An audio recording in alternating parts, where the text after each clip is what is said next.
लोकसभा संसद का निचला सदन होता है।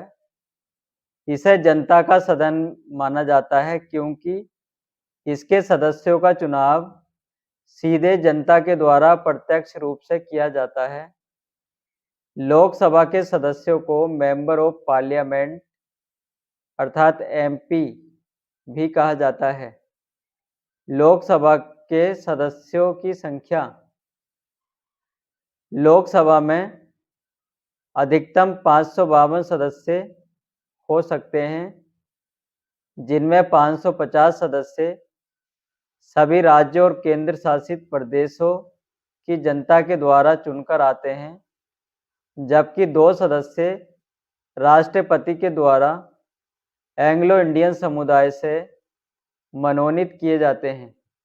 एंग्लो इंडियन समुदाय वे होता है जिस किसी व्यक्ति के माता या पिता कोई भी इंग्लैंड मूल के निवासी रहे हों। वर्तमान में लोकसभा के सदस्यों की संख्या 545 है, जिनमें 543 सदस्य सभी राज्य और केंद्र शासित प्रदेशों की जनता के द्वारा चुनकर आए हैं, जबकि 2 सदस्य राष्ट्रपति के द्वारा एंग्लो इंडियन समुदाय से मनोनीत किए गए हैं। जनवरी 2020 में 104वें संविधान संशोधन के द्वारा लोकसभा में राष्ट्रपति द्वारा एंग्लो इंडियन समुदाय से मनोनीत किए जाने वाले सदस्य की प्रथा को हटा दिया गया है। लोकसभा के सदस्यों का परिसीमन, लोकसभा की सीटों का परिसीमन क्या होता है? तो लोकसभा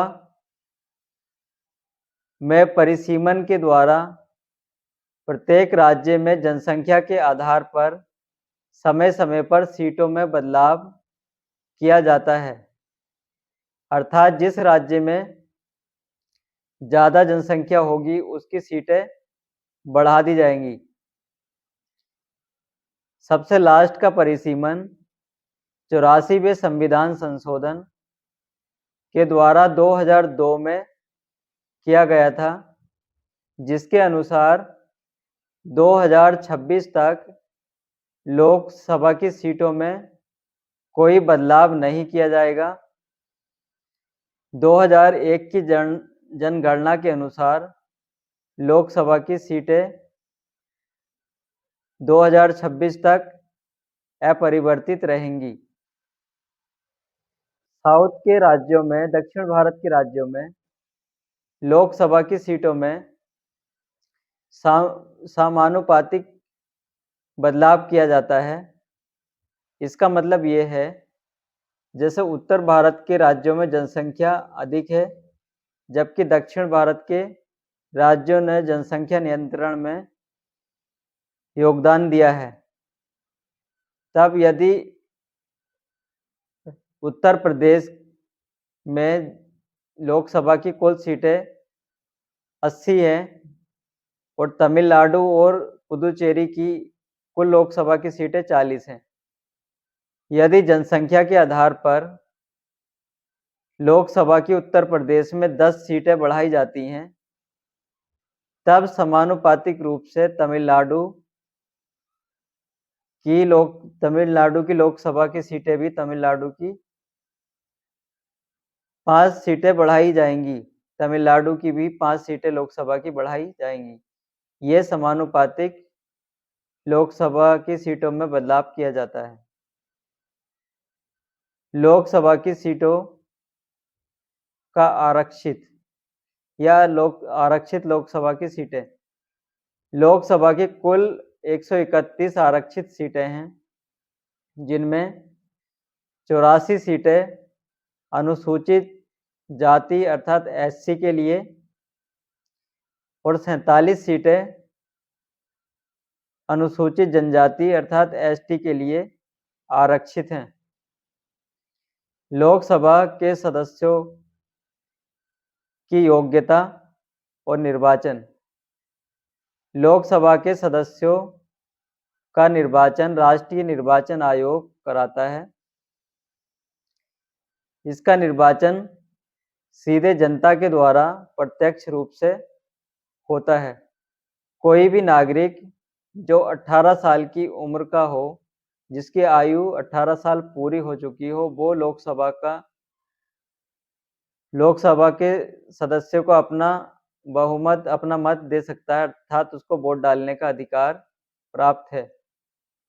लोकसभा के सदस्यों की योग्यता: नंबर 1, कोई भी व्यक्ति जो लोकसभा का चुनाव लड़ रहा है वह भारत का नागरिक हो।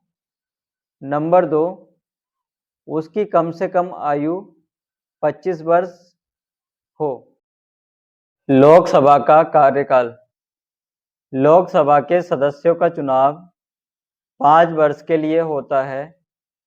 सामान्यतः लोकसभा का कार्यकाल भी 5 वर्ष का ही होता है, लेकिन मंत्रिपरिषद की सिफारिश पर राष्ट्रपति इसे 5 वर्ष से पहले भी भंग कर सकता है, अर्थात इसका विघटन कर सकता है। आपातकाल की स्थिति में एक बार में लोकसभा का कार्यकाल 1 वर्ष तक बढ़ाया जा सकता है, लेकिन आपातकाल की घोषणा समाप्त होने पर यह 6 महीने से अधिक तक नहीं चल सकती, अर्थात 6 महीने के अंदर ही इसका चुनाव कराना होता है। लोकसभा चुनाव के बाद अपने सदस्यों में से एक अध्यक्ष, एक उपाध्यक्ष और एक नेता प्रतिपक्ष का चुनाव करती है। लोकसभा अध्यक्ष और उपाध्यक्ष का चुनाव बहुमत दल से ही होता है, जबकि नेता प्रतिपक्ष का चुनाव विपक्षी दल के नेता को चुना जाता है। लोकसभा में जिस दल के ज़्यादा सांसद होते हैं, अर्थात जिस दल के ज़्यादा एमपी होते हैं, उसी दल का प्रधानमंत्री चुना जाता है, अर्थात उसी दल की सरकार बनती है। प्रधानमंत्री की सलाह से ही राष्ट्रीय परिषद अन्य मंत्रियों की नियुक्ति करता है, अर्थात मंत्रिपरिषद का चुनाव राष्ट्रपति के द्वारा, उसके मंत्रियों का चुनाव राष्ट्रपति के द्वारा किया जाता है प्रधानमंत्री की सिफारिश पर। मंत्रिपरिषद के सदस्यों की संख्या लोकसभा के सदस्यों की कुल संख्या के 15% से अधिक नहीं होनी चाहिए। लोकसभा की शक्तियां: नंबर 1, मंत्रिपरिषद सामूहिक रूप से लोकसभा के प्रति उत्तरदायी होती है। यदि किसी मंत्री के विरुद्ध लोकसभा में अविश्वास प्रस्ताव पारित हो जाता है, तो पूरी मंत्रिपरिषद को भंग होना होता है, अर्थात पूरी मंत्रिपरिषद को त्यागपत्र देना होता है।